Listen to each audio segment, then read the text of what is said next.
My name is Jonne Heikkinen and I'm working as a data science manager in Solita. I lead a 13-people team consisting of data architects, data warehousing experts, data engineers and data scientists.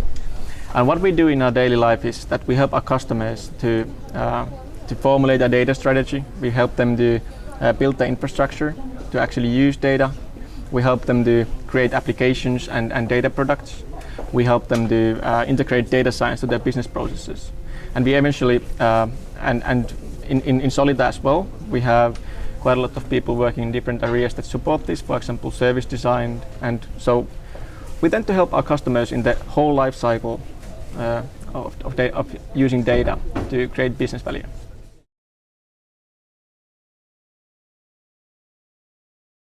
That's a very good one. I guess the best way is to first learn a bit about it, so you don't initially just start running on a wrong direction. So you could learn from summits like this one and participate those. And then it's about starting really. It's about finding a business case that can be used, that analytics can be used to apply it in. So it's about finding cases that are those low-hanging fruits that promote the use of data within the company.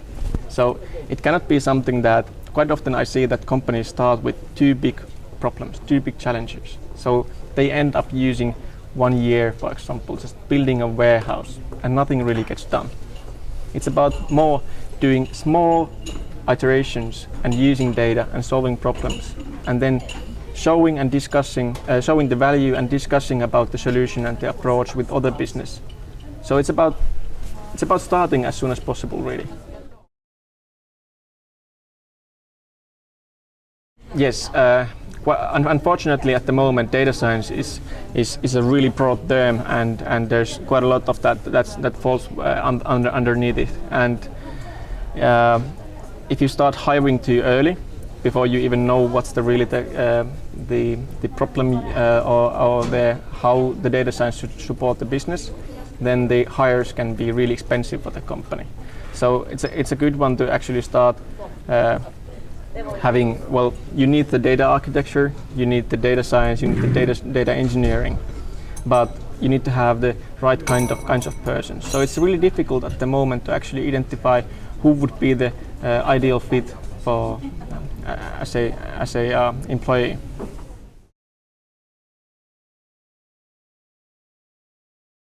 Mainly since now quite a lot of the companies are aiming their data science efforts to cloud services. So to understand the concepts of cloud computing, they get familiarized, for example, with AWS or Azure or Google Cloud or whatnot.